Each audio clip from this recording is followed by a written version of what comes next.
Cool. Excellent. Well, hello everyone, and welcome to this week's Machine Learning Paper Club with MPlan. My name is Sophie, and I'll be presenting Microsoft's recent preprint paper on GraphRag. Or to give it its full title, From Local to Global, a GraphRag Approach to Query-Focused Summarization. This is the first paper I'll be presenting, so I'm a little bit nervous, but I'm really excited to share this paper with you guys because I think it really is a really fun paper to kind of really like dig into. This paper was first produced by Microsoft with all of the authors working at Microsoft at the time of the release. And for those interested, the first author is actually the Senior Director of the Microsoft Research Special Projects Division, which I think is interesting. As I mentioned, the paper is recent-ish as ML papers go. It was published online on Archive and the Microsoft website as a preprint in April this year. And to my knowledge, it's still a preprint, meaning that it has not been accepted by a journal for publication at this time. So this means that it has not been assessed as whether it's suitable for publication. And I think that's important to keep in mind when we're reviewing this paper. And I encourage everybody listening to keep an inquisitive mind when I go over it, and like when you read it yourselves, to see whether you think it really meets the standards that are required. For those who would like to follow along, I've actually got a link to the paper that I was just going to quickly share in the chat. For those that are watching async or online, I think that will be included in the description, just in case you wanted to refer to it later. So now I'm just going to give a quick intro into why I chose this paper. I think Nick has already kind of let us in there talking about how we're actually beginning to delve into these things at work a little bit more. So I'm going to talk about why I chose this paper and then kind of go over an overview about how I plan to structure kind of today's session. So why did I choose this paper? Well, one, I'm actually relatively new to LLMs and RAG. Obviously, I love using them. I love Perplexity. I've loved ChatGPT, but I'm really beginning to start to use them on a day-to-day basis a bit more. So I wanted to choose a paper that let me really like dive in to some of the concepts and really get to grips with them. So please do feel free to raise your hand if you think that something I'm saying needs clarification. I'm very welcome. This is a discussion, so please feel free to go for that. So that's the first reason. The second reason is that I'm really not sure that fine-tuning LLMs will ever be able to really beat the proprietary models at the wide range of things that they're able to accomplish. So I'm really curious about methods such as RAG and its various permutations that allows companies to use LLMs to answer these questions while also leveraging like the level of detail that they have in their own data without having to kind of share it as well. And the third reason was that GraphRag, this particular paper, was been making a bit of a buzz online. I've definitely heard about it from a couple of different quarters. So I thought that would also be a nice reason to kind of go over this particular paper.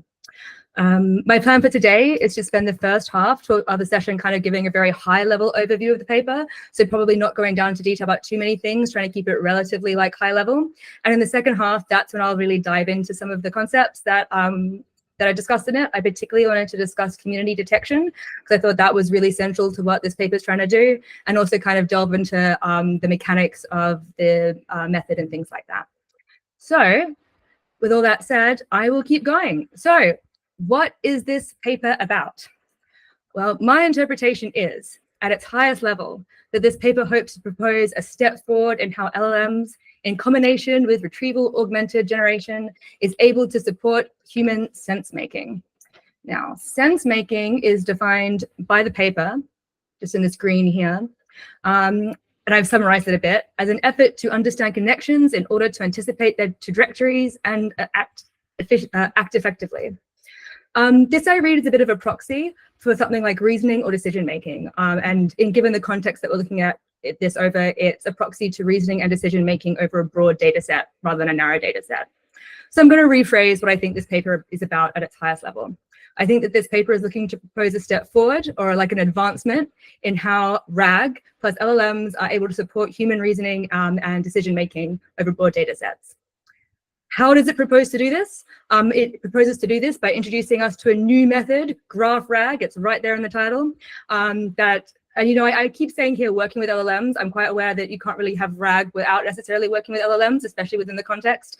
I try to kind of think of ways around that. I find that that's what I'm most comfortable with, but I do take that point. But yeah, so RAG working with LLMs is able to answer global as well as local questions when prompted to answer questions relating to large private text corpora, or I guess small as well, but it's particularly looking for scaling it like up. That was me trying to rephrase what the paper says that it's trying to do itself, that it proposes a graph RAG approach to the question answering over private text corpora that scales both with the generality of the user questions, so from local to global, and for the quantity of source text to be indexed. So again, for the different size of the corpora there. Okay, this is quite exciting stuff. But when I was looking at this, and we do have some guidelines of kind of like how we should go through these particular sessions. And one of them is, well, what is the problem that this paper is trying to solve? And it actually took me a bit of time to really narrow in on what the problem really is. What I landed on is that this paper is looking to solve the problem of the less than optimal ability of RAG to answer global questions relating to large text corpora. Oh, sorry, I think. Is this something we really need, you might ask? And to be fair, at the introduction, which I'm kind of hovering over at the moment here, does do, I think, quite a good job of establishing why this is a problem that needs solving. I think it sets up to a really good kind of firm footing to begin with. It establishes that LLMs with RAG are already going a long way to support human sense making, and that they're achieving this by automating the ability to read and reason over a large collection of documents and answering questions relating to the contents in a coherent manner. But that said, humans, to be fully supported in their ability to make decisions based on the kind of text that LLMs are kind of summarizing for them, we really want to be able to ask global questions rather than just local questions, to be able to really make the best decisions. And this is something that the paper argues that RAG was not designed to originally deliver on, and so because it's not designed to do that, it fails to do that. And so this failure of RAG in the RAG design is the key problem that the paper seems to be looking at to provide a solution for. I personally would have liked the paper at this stage to go a bit further in telling me about why RAG fails at this. Maybe some anecdotes or some stories to give an example of where RAG's really, naive RAG, or maybe one of the other permutations of RAG are really kind of falling short. This is potentially more relevant to me because I'm kind of a little bit new to the area, but that would have really helped kind of supplement my knowledge. People who are working in it might be very well aware of this issue and not really need it to be kind of expanded upon. I was going to say that it does, to be fair, the authors does look into how the advancement in query summarized query-focused summarization that LLMs have opened up mean that within a particular context window, RAG,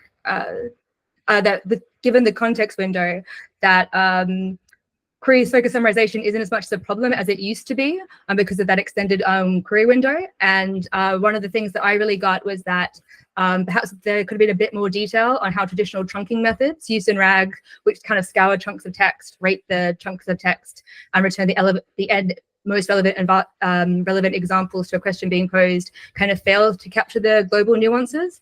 I kind of got that it was kind of heading towards the area, but I thought for me personally, it could have dived into a couple of more examples.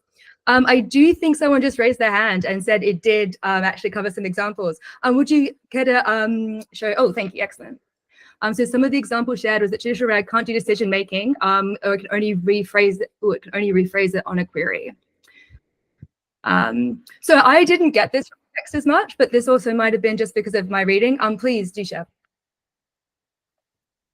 Sorry, what I meant was, I think I just read the abstract, and from that I could get it, what it's trying to do. Maybe correct me if I'm wrong, but I think what it says that if you have a discrete data set, you can query and answer the query. That's what a traditional RAG does. But if you say, okay, how many things were there, or asked it to take some decisions on that data set, it cannot do. It cannot summarize. It cannot do those kind of things. And for that, the author is proposing some solution, which I didn't go into detail, which I guess you will explain it to us. But that's my very high level understanding. That was fantastically put, and I completely agree that is what I got out of the abstract and the introduction as well. I was kind of being a little bit critical in the fact that I think it could have gone a little bit further to demonstrate the premise of why I thought it didn't, traditional RAG wasn't answering those questions, other than if you actually look at the paper, it says that they assume that traditional RAG won't be good at answering the question because of the design. And I thought they could have just given a couple of examples. But again, I think that that's like me really nitpicking. I think, yeah, as we're saying, overall, yeah, what it's looking to do is provide a solution to this problem. Okay. No, it's fine. It's fine. You're right too. So I just wanted to share what I thought was it like the goal. So oh, thanks. please do. That's exactly what this is for. So jump in. That's exactly the point. And I think it really did help in the conversation to have that clarified. So Yeah. go for it. Thank you. Thanks. So I was just discussing that, you know, I thought maybe in the introduction it could have like highlighted that a little bit more. I also thought that it didn't necessarily go into some of the existing ways that RAG kind of tackles this problem that it identifies. You know, like are there other solutions out there that are looking to solve the same thing? Now, as I said, I'm quite new to this field, so I did a little bit of like looking around and I couldn't find anything that is approaching it exactly, which makes this a particularly exciting paper. It seems to be really branching out into something a little bit new. I did have a look at some of the things that the other methods of like kind of permutations of RAGs and advancements on RAG are looking at and what they're trying to do. And a lot of them do seem to be focused around improving RAG's retrieval rate to make sure that, you know, it's not missing some of the like levels of detail when it's kind of pulling the text back. Some methods that are out there that kind of look at this are kind of semantic chunking. So instead of breaking everything into uniform chunks, let's try and organize the chunks into semantic kind of things to begin with that can really help. Maybe query expansion. I mean, that's a classic. Let's just write a better query to get the answers that we want. And maybe some metadata annotations. I could see theoretically ways that this could also be seen to actually improve getting that kind of global as well as a local response. I haven't practiced them myself, but I thought it would be quite interesting if the paper went into a bit more detail about these other sort of like things out there. Again, we have a list of things to like look for like in a paper, and this is one of them, like what other techniques are out there that are looking to solve this particular problem, which is one of the reasons I kind of dived into it. I don't necessarily think a paper has to do that, but I do think it was interesting that it didn't kind of cover about these. What the paper did do quite well, especially when it was talking about the related papers, was highlight about what it's doing differently to other papers. And I thought that was quite strong. So at first it looked at kind of other RAG permutations of RAG and kind of noted primarily the processes that these are kind of doing to like improve the retrieval process, which was quite interesting. They also listed a number that they actually had a whole paragraph on it. Let me actually skim to the paragraph so we can write down the end. We can know what I'm talking about here. Metrics. Here we are, related work.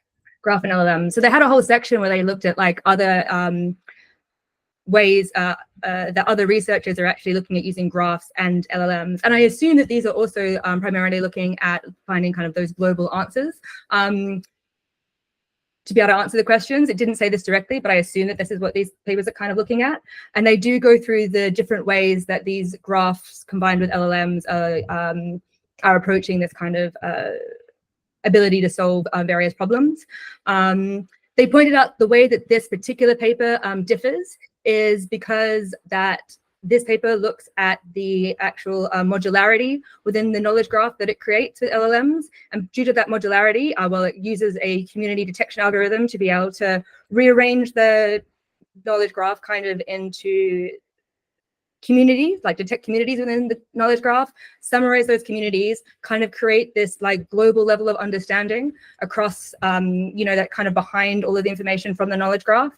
And then given that summary, be able to use that summary as chunks to be able to do the traditional RAG. So I thought that was really quite exciting. So there is code available online if you do want to look at kind of graphs and LLMs. I think there's some through LangChain, there's like Llama Index. I hear mixed things from what I've read online about these, and people do seem particularly excited about this particular paper and this implementation. But yeah, this is a kind of burgeoning field of research, and there are like other things around to do with this at the moment. So I've talked a lot already, and this is where I would like to start talking about the approach the authors take to solving this problem.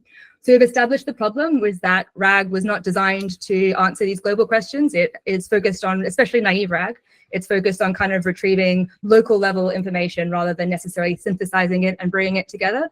And so how does it propose that it's going to go around and resolve this problem? Now, which is the best place to kind of look at this? I think that there's a really nice diagram right at the top here. That would be really nice to show for how they go about this. It's actually quite a long document. I feel like I spent a lot of my life over the last week scrolling. Here we are. There we are, guys. Excellent. So this is figure 1. So this actually shows kind of the diagram of the RAG pipeline using an LLM-derived graph index of the source document text. So this is a nice thing to look at while I kind of describe what I understood is the approach that they take to solve this problem. So I also said at the beginning, I plan to dive into some of the details of this plan a little bit later. So, you know, if we start talking about kind of the size of the context windows or like the chunks or the gleanings, that I do plan to talk about, but just not quite yet. So this is, yeah, definitely looking at kind of the high level. And at a high level, this approach uses LLMs quite heavily throughout this process, to be fair. Uses LLMs to convert chunks of text, which have a bit of an overlap, into a knowledge graph that captures entities and relationships and covariates of the underlying text corpora. So that's here we go from the text chunks, and then we get to these element instances. That's what I'm describing now. These element instances, which are in a way kind of a summary of like the underlying chunk they had before, are then converted into element summaries. And these element summaries are then used with a combined with community detection to create graph summaries. Once these graph summaries have been created, they're then kind of used kind of like the traditional chunks. I mean, it's a little bit different. They use a map reduce method in here. So they take the graph summaries and they're kind of used with a map reduce method where it's actually they take each individual summary. Actually, let me step back. I think I'm getting away from myself. So yes, we've got these graph summaries, and that's very exciting. So when it comes to the point of actually answering someone answering a question and using graph RAG, someone poses a question under the hood. This question is then posed to each of the separate chunks. The chunks have actually been shuffled and combined, so each of the chunks might have a little bit that relates to all of the particular graph summaries. These responses are ranked. And then basically all of the top ranking summaries, as long as none of them are equal to 0, are put into the context window. And then that is used to return the actual response to the question, to the overarching question. And in this way, it's able to get that global response rather than just a traditional RAG, which used to look for just an individual section. Yes, Damien? So I was wondering, so during query time, when that final global answer is returned, does it return any any references to the source documents from where it took the answer? I don't believe so, not in this version. I think they have released the code, and that might have a more direct answer about whether it did. But my interpretation was that the answers were basically the answers that they give here at the end. So here's an example of the answers that are given. So something like this. Maybe what they have in bold here actually means that there's a reference, but that I didn't see that reference within the paper itself. So I think it is more about synthesizing the information rather than annotating or citing the information in this particular version. Okay, thanks. Oh, sorry, it's not clear what happens after the converting to the graphs. What are the community summaries and the other blocks before the query? Okay, excellent. So if we go up here, let me find this again. Scrolling. Okay, so the community summaries. So the community summaries are what are produced by the community detection. I was going to talk about this a little bit later, actually, what community detection algorithms are. But if you like, I can talk about that a little bit now. Actually, no, I'm going to keep it high level for the moment, but I will kind of dive into this a bit later. But community detection is basically a form of analysis that can be done on a network or a graph. It is specific to networks. That is kind of a form of clustering. It finds similarities without the network, and it does this based on the number of connections that a particular node has to other elements. And it's done recursively, kind of like repeatedly, one after like recursively. So once it's got a number of communities established, it then kind of goes to the next level of communities. So what I understand is that basically you have different hierarchies of these community summaries, and these are what I'm really referring to in here. So this is kind of that high level report on a particular topic that's been summarized kind of from the knowledge graph that comes out that can be used to answer the questions. Yes, Damien. Could you maybe elaborate a bit more about how the graph gets constructed from the source documents? Because I maybe I missed that. Yeah, I can. So what I will do is, so I was planning on doing a little bit of a high level discussion before going into kind of a lower level discussion, Okay. but it sounds like it is of interest to people that I kind of maybe get into the more technical part of the discussion a little bit earlier. So we'll just go ahead and kind of jump a little bit to kind of go into find my notes that I've written on kind of how it goes about this in a more technical detail. I'll bring them up. So let's start at the beginning here. So let's start. And actually, before I do that, I think, yeah, let's actually start with looking at the key concepts behind the paper as a whole, because I think that will really help us when we get to the next level about how this is constructed. So we know that RAG and knowledge graphs are a really important part of what the paper is kind of looking at. And I think that the third part of the paper, which is really important, is exactly the question that was asked beforehand, which is like, what are these community summaries and kind of what do they relate to? And that is where community detection comes into it. Now, Perplexity defines community detection as a fundamental problem in network analysis, where the goal is to identify groups of nodes that are more densely connected to each other than to the rest of the network. So as I mentioned before, this is quite similar to clustering in some ways, in that clustering and community detection have a number of elements in common. They're both used to identify groups within a data set. They're both, create those groups by finding things that are similar. They're both unsupervised learning algorithms, and they also have some hierarchical elements that can be applied to both contexts. So what are the differences then between these then? Well, yeah, community detection is just applied to networks. So it's usually used when we're looking at kind of social network analysis or kind of biology. As clustering, as I'm sure we're all aware, is very widely used, from like image analysis to document clustering to market segmentation. You know, that is kind of much kind of wider church of things that can be clustered. How is similarity detected across these two different kind of algorithms? For community detection, the goal is to find groups of nodes that are more densely connected, so they have kind of more relationships that kind of link them together, while clustering does this with features. So they're like, it doesn't have to be a network. There's no assumed kind of like connection or edge between the entities that it's kind of looking to cluster. Community detection does not require there to be a specific number of groups specified at the start. Clustering typically does. No, I didn't say always, but you typically need to say, okay, well, to cluster, we want to have this many of nodes to kind of go forward. And so those are some of the like kind of key differences between like community detection. But I think that's quite important. So which type of community detection do they use in this paper? So again, that's at this community summaries level that we're kind of going from graph. Community detection is kind of from here to graph communities and then the summary communities. So the authors use the lead-in community detection algorithm. So this is a hierarchical community detection algorithm that recursively merges communities within networks into single nodes by greedily optimizing the modularity. It's kind of repeated, so once it's kind of got to a certain level, it then can actually refine the modularity by going kind of within the larger communities that it's found. So it can end up having kind of a hierarchical structure. You can see that within this image here. So again, this is kind of the first level of modularity, where it's kind of looking for things that are more local. And then here's kind of a deeper level of modularity, where it's not looking for the things just next to it. It's actually expanded out a little bit and formed those clusters in a bit of a different way. Yes, hi. Sorry, just a quick question. I didn't quite get what are the edges in these summaries? Okay, we actually haven't got yet. Okay, don't worry about it. Sorry. But we will in 1 second. The edges in this summaries, they're connections in the knowledge graph. And so the edges, yeah, and so this is actually connecting like which of the entities which are more similar, like kind of together. So it's a learned property itself.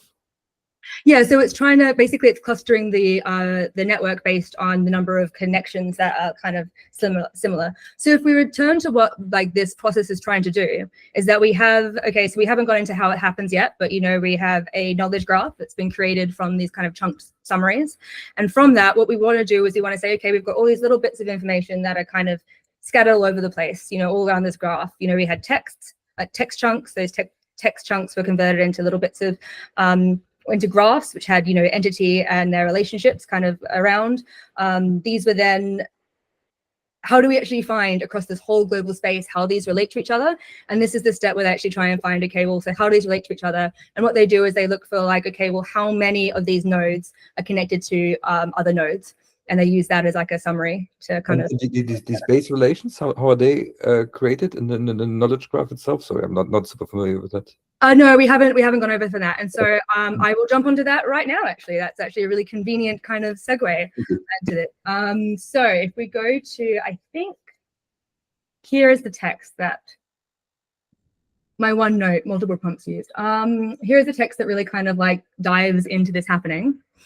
So we've kind of got the idea that we've got the community summaries. I mean the community kind of entities that have been determined, but we haven't looked at how we get the knowledge graph to begin with. So let's kind of go back to that step.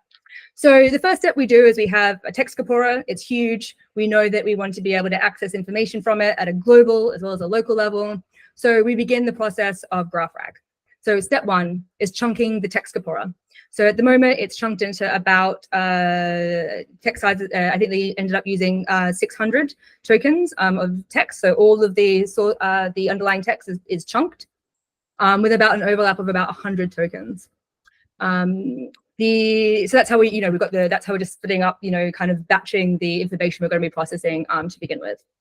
The second step, which is the text chunks to element instances, is I've got a whole lot of information about gleaning that I've noted for myself, which isn't important right now. This is the stage where they say, okay, well, this is the text chunk. How do we start converting this to a knowledge graph? And what it does is it passes an LLM over it. And as it passes an LLM over it, it says, look, how many entities do you actually have in this? And, those entities could be really traditional kind of things that would think of entities, like named entity recognition. So like how many people, how many places, how many of those sorts of things do we have in it? And it extracts them and actually puts them in a tuple. Yes, Damien?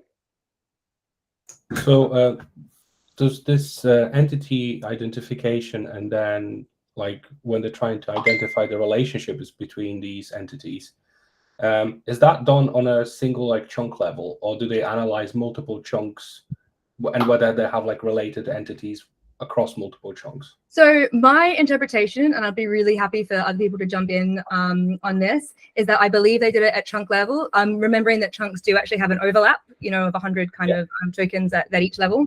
And then because of that, they're able to put that into an overarching knowledge graph where it kind of fits in all together. And because of the community detection that's done later, they're able to kind of create these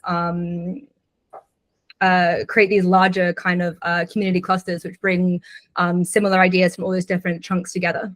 So is it almost like during this community detection phase later, does that sort of create a separate knowledge graph from the initially established one? Bingo, that's exactly what's happening. So we have the first knowledge graph, which has kind of in the source text, everything at kind of at local level, that we'll normally be getting from kind of RAG. Brilliantly put, Damien. Yeah, it creates another knowledge graph on the top where it's kind of semantically brought, I'm using semantically, I'm sure the authors would get annoyed at me for saying that, but it's actually brought all of these concepts together and restructured them. So you can really see that everything to do with like water bottles have been put kind of in one area, or everything to do with my fan have been put in another area. So you can really kind of bring them out, as beforehand they might have just been one sentence kind of summaries in larger chunks of text. So that's really like, I guess the initial knowledge graph then is still retained because it allows you to see the initial structure of where that entity existed in the document. Exactly. They don't talk about whether it's retained. I assume that it would be. One thing they do talk a lot about is how important those kind of summaries are, just as they, those community summaries are just as they exist without even going into graph rag, because you could use them almost as like an index to kind of gain all the knowledge kind of just as they are. But yeah, exactly. I think that was a really good way of putting it, Damien. Jack. Yeah, I think, so I just have a question on the chunking.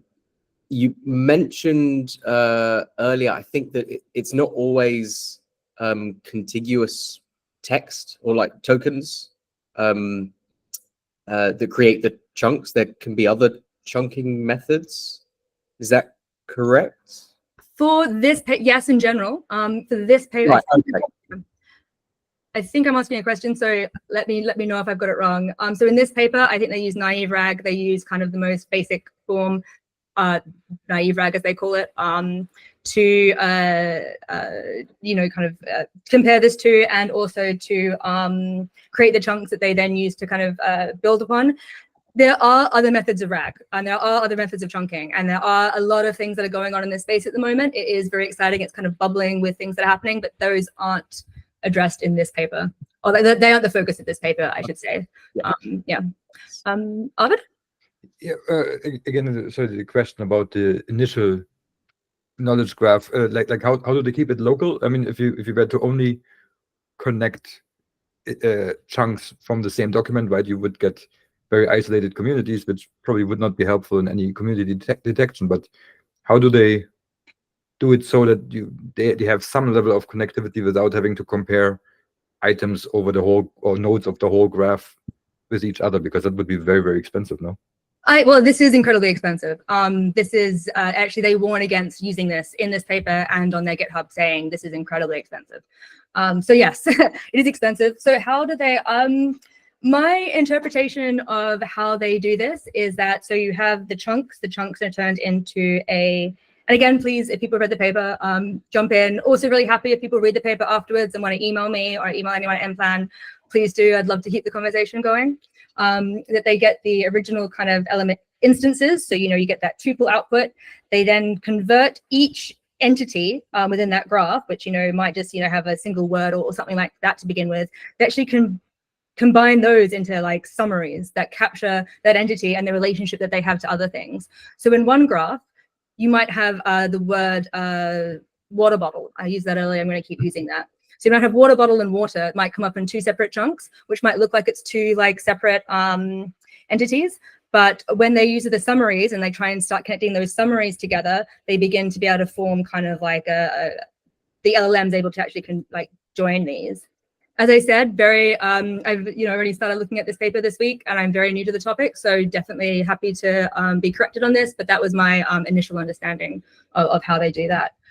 For more information, if people would like to read up on this, this section here, this graph rag approach and pipeline, is very, very useful. So, you know, they go into detail about how they make sure they get all the entities out. They do that with gleanings.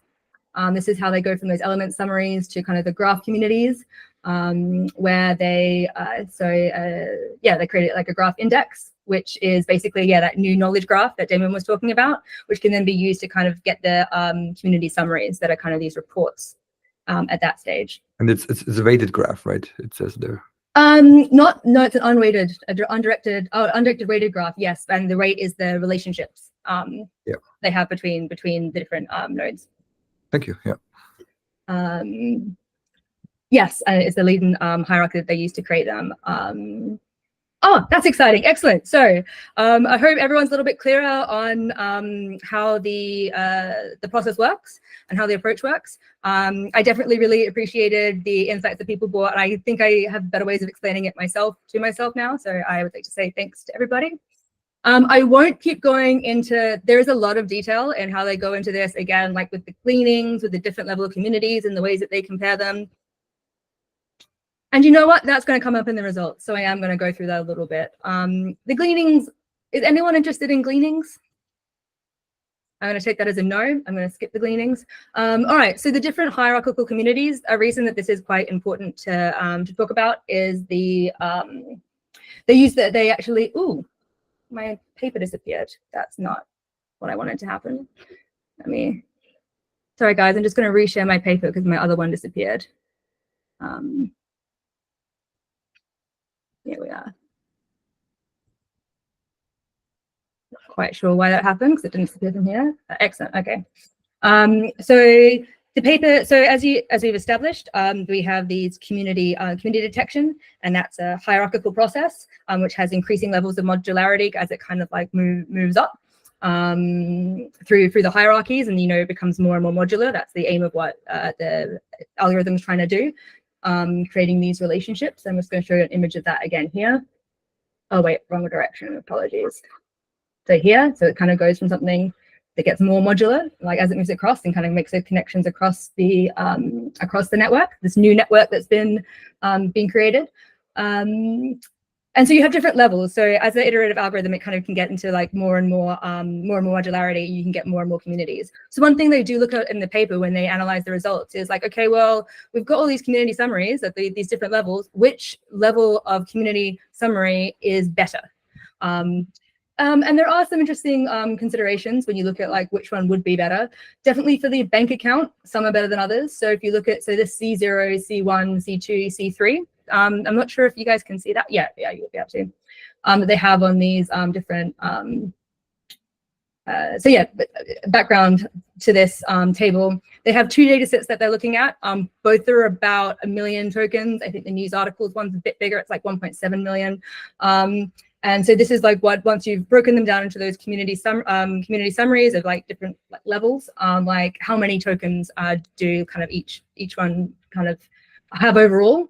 And as you can see, that as you're getting into the more modular, you end up having like much bigger tokens, which means much more expensive. And if you also think about that with more units, so that's kind of more of those kind of batches to compare your answer to, in order to rank them, in order to bring them together, there's, as you get kind of towards C3, there's also a lot more of those to do. So that's more expensive. So, it might, and they were seeing if it gave a better answer according to their metrics. And what they really got is that it definitely gets more expensive. So now I think we've kind of gone over like the approach to GraphRag like pretty well, which is pretty exciting. Some other elements that's quite useful to know about it. Yeah, they use a context window of, I think they went with 8,000K in the end. Their chunking is 600, 600 chunks. Again, one of the reasons that they chose this chunking level, I'm going in the wrong direction again, is because, here we are. So this graph's really useful to see why they chose the particular chunk size that they did. As again, don't worry about the gleanings. We decided to not talk about the gleanings. But if you just look at the chunk size and you can see how many entity references were detected, you can see that the smaller the chunk size, the more entity references that were detected. So that's kind of where that comes into it. And that's why I ended up going with a 600 chunk size in the end. Because just without doing any gleanings, you get the most number of like entities recognized. I've said it enough times now. I'm going to talk about gleanings. I'm sure you guys are going to love it by the end. Gleanings are basically, for those who aren't already aware, where you iterate over a text to try and, well, you ask it at LLM, look, did your first pass over this piece of information get everything that it needed to, and you give it a list and, it can compare. And in this particular paper, they set up an LLM and they set its logits to 100. So it kind of forced a yes or no answer saying, did you get all the gleanings that you needed to from this? And if it said no, it would automatically like do another gleaning. And what that would do is increase the number of entities that were extracted from that text. So you have more points in that knowledge graph. So you have more kind of bits of information. So they were really concerned about making sure that all of the information that was kind of in these local things were captured and brought into the data set. Julian, I think I saw your hand being raised. Yes, can you hear me? Yes, I can. Oh, excellent. Is there anything about what happens if you have lower than 600 tokens? I actually didn't get a chance to say gleanings are important. I wasn't quick enough on the button there, so thank you for coming back to it. I'm doing a lot of work on RAG at the moment. It's absolutely central to the work we're doing, and so one of the things that I've discovered is that it's at least as much art as science, and there are so many parameters to play around with, and this chunk size is one of them. The overlap is another one. So when I first came to it about a year ago, I was hoping it was going to be a nice push button, take the pill solution. It's absolutely not. It's much more exciting than that, but it's also a cursed nuisance if you're just trying to get something done. So yeah, anything you can say about this chunk size and anything to do with tweaking these parameters would be hugely helpful. Well, thanks for sharing that. That's fascinating to know, and I do have a sneaking suspicion. Yeah, I had a sneaking suspicion that you're correct, that these do require a lot of kind of, as lots of things in ML, playing around with parameters. Yeah. I believe they ended up going for the 600 chunk size here because they were looking for that balance between the cost and the context window. And I think that that's why they were particularly excited about gleaning and kind of where they were going to like align on. As you can tell, this is already quite an expensive task, just the approach. You have the LLM, the chunks. I think the chunks are done without an LLM, but pretty much everything else is done with an LLM. And if you think about, all of those summaries that are done for every single node has to have a summary, and then you're combining those with an LLM. So I think 600 was the smallest large number that they would go to, that they thought had a good balance with the gleanings. Right. You also mentioned context window. Yes. Could you say something about that? What is unfortunately, I haven't had time to read the paper. I really will after what you've been saying. It's very exciting, and thank you for doing this. What is your feeling? Because unfortunately, also context window is also hugely important for the work we're doing.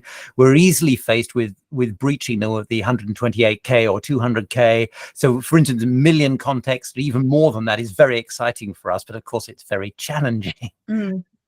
That's really good.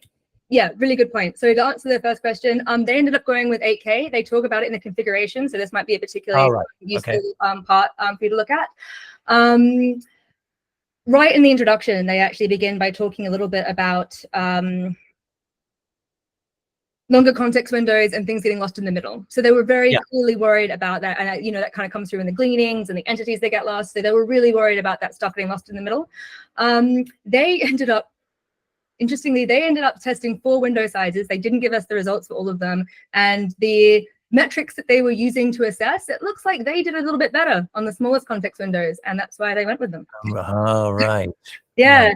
And this is, we've got about 15 minutes left. So I think I am going to try and get into the evaluation of this. Because please do. Because the approach that they take is so exciting. And I think I really love how it, attempts to kind of I wonder about it. I'm like, is it mimicking even how we end up, kind of creating when we're studying, how we try and solidify our kind of global understanding of something by kind of taking it back, reorganizing our thoughts, kind of coming up with those summaries that we can then use ourselves. I think that's particularly exciting.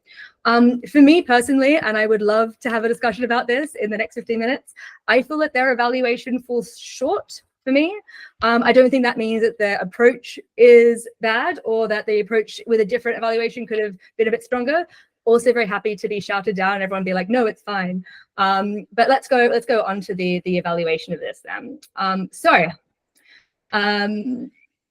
What do they do? So we have this approach. We're able to find a way of using GraphRag to return these different return answers to global questions. It's very exciting. We realize that we have these different levels of hierarchies that we can go into. And so, let's have a look at those. Let's delve into those and, compare the answers that come from using different levels. They are more expensive. So we would hope the ones with better modularity and more tokens and more expensive do return significantly better answers. So, this is testing out those things. They also have a couple of baselines that they compare them to. They compare them to naive RAG. They're just saying, okay, let's just chunk it, rate it, throw it into the context window and see how well it answers the report, answers the question. What they also do, which I do actually really appreciate, is they have, they chunk the source text. So without doing the knowledge graph and anything, they said, what if we just get the source text and apply the last step of the previous thing? So let's shuffle them around, chunk them, and see, give the partial answers to each one of these, and rate them and return that. How did just using the source text go in this? And of course, it's incredibly expensive. There's a lot more detail. Nothing's been summarized, but they do look at that. Again, I can't bear to think about how expensive this probably was, but it's Microsoft, so it's okay. So we have those kind of things that they're comparing. So yeah, those are things that they're comparing. And they also decide, okay, well, how do we actually decide what is a good answer to a global question? They decide not to go down the let's have a ground truth route because they find it a bit nebulous. They're like, that's just going to be too hard. Let's not have a ground truth that we can compare this to. What we want to know is that how comprehensive is the answer. So I'll just scroll down here. how comprehensive is the answer? Well, let me actually say it in the nouns. They look at the comprehensiveness, the diversity, the empowerment, and the directness. So the comprehensiveness, like how much detail does the answer provide? How many different perspectives and insights does the answer give to the global question? How well does this answer help the reader? And again, how actually clearly does it answer the question? Interestingly here, the directness is the one which is the one of how clearly does it actually answer the question that was asked. And they say that is going to have a negative correlation with how well it performs in the other ones. I find that a bit dubious. I would say answering a question well shouldn't be something which is like against what you're trying to get, that you're evaluating things to doing well on. Forgive me, that sentence didn't come out right, but I think you guys followed me. So basically, yeah, like I think it's interesting that directness is actually something that they're saying that they're not trying to optimize here. They have it as kind of like a base example. So they don't have any ground truth. They have these 4 things. How do they end up actually evaluating this method? Julian, I think you had your hand up. Yes, with regard to the directness versus other parameters, especially comprehensiveness, which is very interesting, I think that I am not so surprised given the way transformers and the QKV value things work in terms of the matrices. So maybe it's not surprising, but it is clearly a nuisance. But that's interesting. So I will look into that more, because it would be nice to get both, but I suspect it's because of the way the things are parameterized, because of the way the things come out in the vectors. What I'm saying is that maybe to get the comprehensiveness, you need the vectors may need to be in a certain way, and to get the directness, it may be in another way. Now, this may be absolute rubbish. I have looked at transformers fairly carefully, and so underlying this, I hope it's not rubbish, but it may have nothing to do with. But I do think it's very interesting. I found it absolutely fascinating. Like, thank you for sharing that. They don't go into that detail in this paper. That would be quite fun, but it's already quite long, so it's okay. So one other quick question: do they say anything about the embedding LLM that they've used? No, I don't believe. I think they're using GPT Turbo to process, but I think that's the only information that I could find on here. Okay. Because that's another really critical thing. I've been playing around with embeddings, and not surprisingly, the embedding engine makes a big difference. I can imagine that 100%. So we just have 9 minutes left. I'm just going to quickly try and talk about how they go about the evaluation. So again, we have these 4 metrics. We have the fact that they're not using a ground truth method. So how do they end up actually trying to evaluate whether this particular LLM has this method is doing better? And what they do is a head-to-head approach. So they take, they pair off, say, okay, let's take the naive RAG and let's take graph RAG with community level 1, and let's just compare the answers that come out. If we ask it the same question, but the RAG's been like developed in a different way, let's put them head-to-head and rank which has the best answer. So they use an LLM to rank the answers that come out of these according to like these 4 metrics. To try and take account for the stochasticity that can come with kind of LLMs, they do ask every single question they ask to each pair 5 times, and they take the average of the 5 times. They also have 125 questions per data set that they try and answer. And they present their answers in something that I find quite neatly, which is just here. When I first saw this graph, I thought that the colors could have done a little bit better. I've looked at it quite a lot now, and I feel like I can really see ones where the best row is actually like green. The best answers are green, and the worst ones are kind of gray. So this really shows us that head-to-head kind of averaged out across 125 questions, like where did the graph RAG do better and where did it do worse? So its conclusions are that for comprehensiveness and diversity, for both podcast transcripts and for news articles, GraphRag did better than just looking at the text sources or the source text kind of without any of that knowledge graph stuff. Yeah, so that's basically where it really shines, is in comprehensiveness and diversity, rather than in empowerment, where it's got kind of mixed results, and directness, where this kind of naive RAG did the best for on both counts for directness. But if you look at it, it's like 50, 54, and they're going to go up to 60 sometimes. But, you know, if you're kind of, if you know, it's comparing like kind of head to head on a ranking of 1 to 2, you know, that's kind of a leaning. That's not like a strong commitment to the directness being better. But it is, there's definitely, like tends that way. As when it comes to comprehensiveness, that seems to do significantly.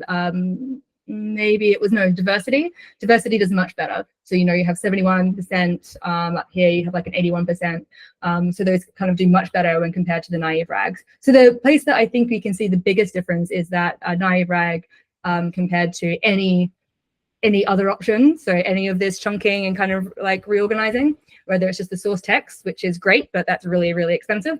And yeah, as these go along down here.